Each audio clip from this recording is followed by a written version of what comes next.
వ్యవసాయ రంగం పురోగతి కోసం ప్రభుత్వం ప్రవేశపెట్టిన పథకాల గురించి రైతులకు అవగాహన కల్పించాలని కలెక్టర్ సంతోష్ అధికారులను ఆదేశించారు. ఆదివారం పద్మనాయక ఫంక్షన్ హాలులో రైతు అవగాహన సదస్సు జరిగింది.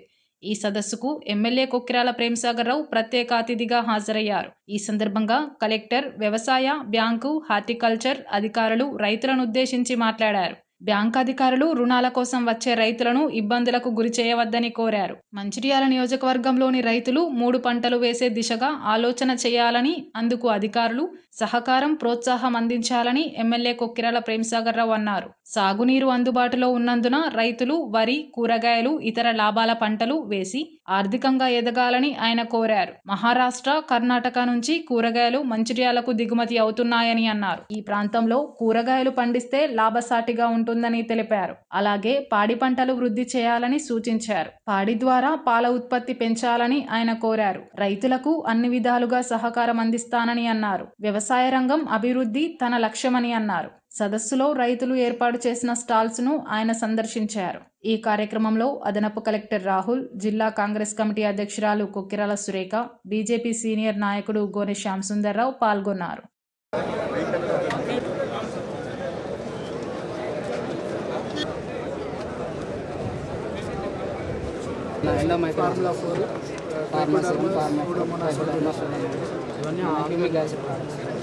ఇలా humic acid, fulvic acid.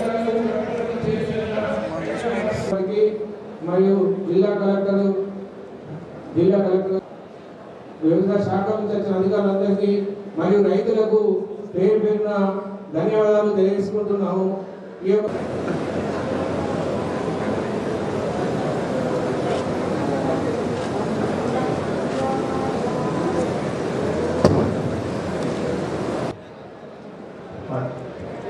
Sorry sir, జ్యోతి సిస్టమ్ అంటలేదు.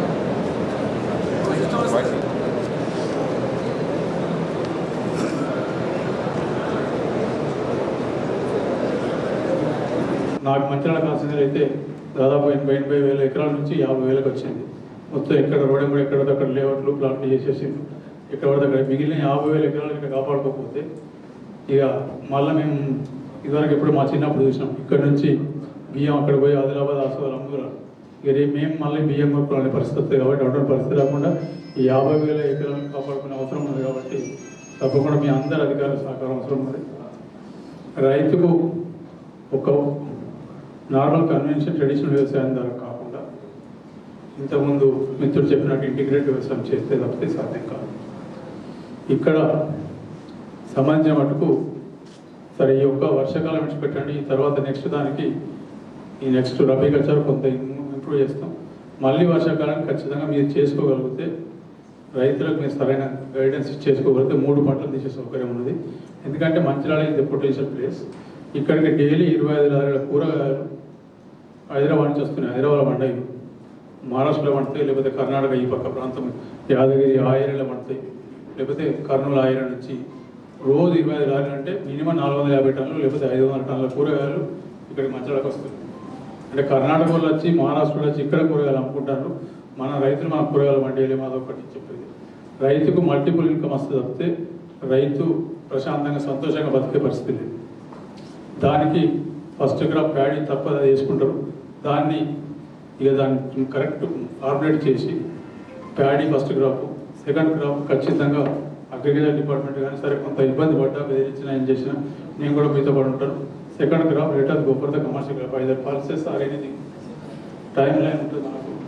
మీకు ఫస్ట్ ప్యాడీ క్రాప్ 135 days, మే లాస్ట్ వీక్ కానీ మే సెకండ్ ఫుట్ నైట్ కానీ నారేసుకునే మందం వాటర్ ఇవ్వగలిగితే వాళ్ళు నాటేస్తే మ్యాక్సిమం అక్టోబర్ 15th నుంచి 30th లోపల ప్యాడీ అయిపోతుంది. ఇమీడియట్లీ సెకండ్ క్రాప్ పల్సెస్ కానీ ఇంకే వేసుకుని 90-95 days 100 days వేసుకుంటే జనవరి ఎండింగ్లో ఇట్లా కూరగాయల నారు పోసుకోగలిగితే కూరగాయలకు మంచి మార్కెట్ ఏప్రిల్, మే, జూన్ ఉంటుంది. కాబట్టి డబ్బులు వస్తాయి. ఈ రకంగా 3 రకాల ఇన్కమ్లు ఓన్లీ ఫార్మింగ్, ఇంటిగ్రేటెడ్ ఫార్మింగ్. దీంతో పాటు సపోర్ట్ సిస్టమ్ ఇంకా మల్లికార్జున చెప్పినట్టు మన డైరీ కానివ్వండి, బోట్స్ కానివ్వండి, ఎనిమల్ హస్బెండరీ డిపార్ట్మెంట్ వీళ్ళు కూడా 100% మీరు సపోర్ట్ చేయండి.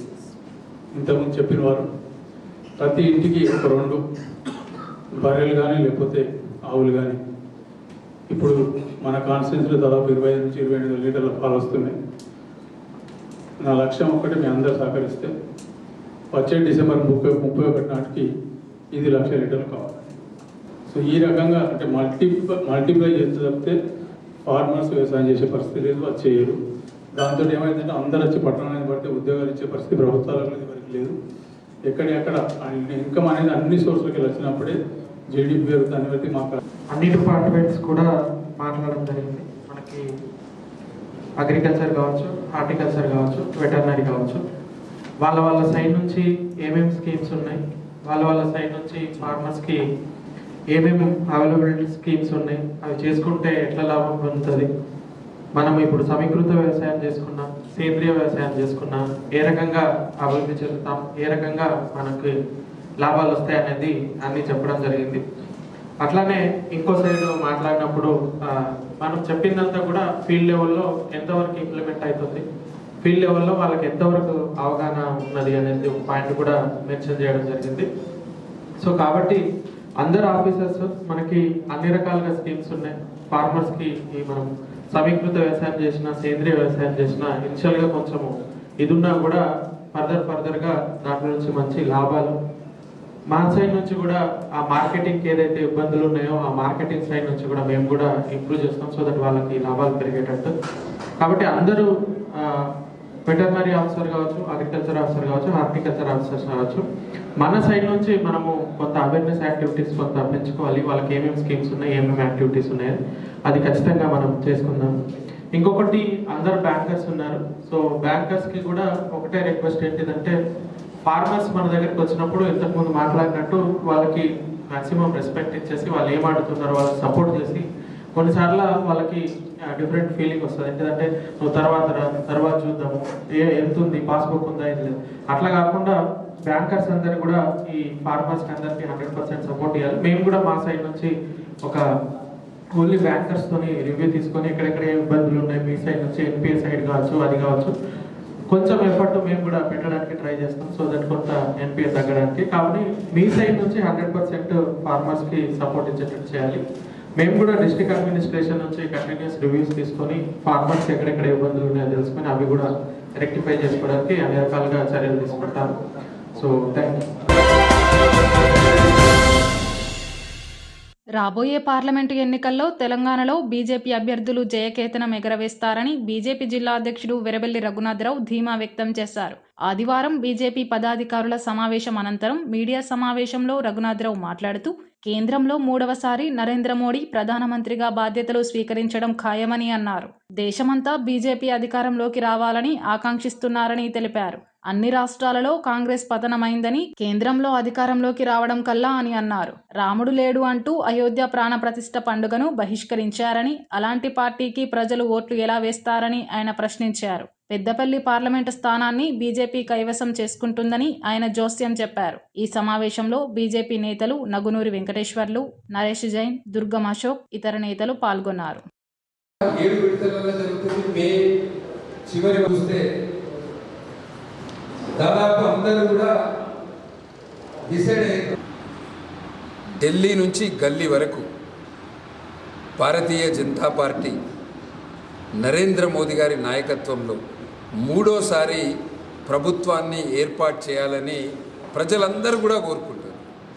భారతదేశం అంతా కూడా ఇవాళ నరేంద్ర మోదీ గారిని మరొక్కసారి ప్రధానమంత్రి చేయాలి, నరేంద్ర మోదీ గారి ప్రభుత్వం రావాలి అని కోరుకుంటారు. తెలంగాణ ప్రజలందరూ కోరుకుంటారు. మన పెద్దపల్లి నియోజకవర్గంలో కూడా భారతీయ జనతా పార్టీని మళ్ళీ, అంటే ఈసారి పెద్దపల్లి పార్లమెంటు నుంచి ఎంపీని కూడా బీజేపీ ఎంపీని గెలిపించాలని ప్రజలు కోరుకుంటారు. మొత్తం ఫ్రాడ్ చేసి, అబద్ధాలు చెప్పి, ఎన్నికల సమయంలో అబద్ధపు హామీలు ఇచ్చి, ఎన్నికలప్పుడేమో గ్యారంటీలు 6 గ్యారంటీలు అని చెప్పారు. ఇప్పుడు గెలిచినాక ఏం చెప్తారు? ఢిల్లీలో కేంద్ర ప్రభుత్వం కాంగ్రెస్ది వస్తేనే గ్యారంటీలు అమలవుతాయని చెప్తారు. ఇది కాంగ్రెస్ పార్టీ యొక్క విధానం. ఆ రోజు ఎమ్మెల్యే ఎలక్షన్లప్పుడు కేంద్రంలో కాంగ్రెస్ గెలిస్తేనే మేము గ్యారంటీలు అమలు చేస్తామని చెప్పలేదు. ఆ రోజు రాష్ట్రంలో గెలిస్తే హామీలు అమలు చేస్తామని చెప్పారు. ఇవాళ కొత్తగా ఏం చెప్తున్నారు? 17 సీట్లు గెలవాలి, కేంద్రంలో కాంగ్రెస్ పార్టీ రావాలే, వస్తేనే ఇక్కడ హామీలు అమలవుతాయని చెప్తారు. ఇలా కేంద్రంలో కాంగ్రెస్ పార్టీ వస్తుందని ఎవ్వరు కూడా చిన్న పిల్లగాన్ని అడిగినా కూడా నమ్మడిగారు. అటువంటిది కాంగ్రెస్ పార్టీని ఇక్కడ పెద్దపల్లి పార్లమెంటు కూడా కేసీఆర్ కుటుంబం నుంచి ఒక కుటుంబం నుంచి విముక్తి పొందింది అనుకుంటే మన మంచిర్యాల జిల్లాలో ఇంకో కుటుంబం తయారైంది. వేల కోట్ల రూపాయల ఆస్తులు ఉన్నాయి, పారిశ్రామికవేత్తలని. ఆదివారం రాగానే ఈ జిల్లాకు వచ్చుడు, ఈ జిల్లా అంతా ఎవరో రాసిచ్చినట్టు ఈ జిల్లాలో మాదే నడుస్తుందని అనుకుంటారు. ఈ జిల్లాలో ఖచ్చితంగా ఎంపీ ఎలక్షన్లో పెద్దపల్లి పార్లమెంటు గెలుచుకునేది భారతీయ జనతా పార్టీయే. కాషాయ జెండా ఎగరవేస్తాము. ఈ ఎలక్షన్లు ఒకవైపు నరేంద్ర మోదీ, ఇంకోవైపు దేశ వ్యతిరేక శక్తులు. రామ మందిర ప్రారంభం కార్యక్రమానికి అయోధ్యలో వెళ్ళే కార్యక్రమాన్ని కూడా బహిష్కరించిన పార్టీ కాంగ్రెస్ పార్టీ. రాముడే లేడు, రాముడే పుట్టలేదు, రాముడు పుట్టిన స్థలం అయోధ్య కాదు అని కోర్టుల లాయర్లను పెట్టి వాదించిన పార్టీ కాంగ్రెస్ పార్టీ. అటువంటి పార్టీ ఇవాళ మళ్ళీ ఎలక్షన్లు రాగానే కొత్త కొత్త స్కీములు వేస్తుంది. ఖచ్చితంగా ప్రజలందరూ కూడా మోడీ గారి ప్రభుత్వం మూడోసారి, మోడీ గారి ప్రభుత్వంలో దేశ భద్రత కావచ్చు, దేశ అభివృద్ధి, సంక్షేమ పథకాలు ఇవన్నీ కూడా కేవలం నరేంద్ర మోదీ గారి నాయకత్వంలో సాధ్యమవుతుందని ప్రజలు నమ్ముతున్నారు. రాబోయే రోజుల్లో ఖచ్చితంగా పెద్దపల్లి పార్లమెంటు కూడా భారతీయ జనతా పార్టీ గెలుచుకుంటుంది.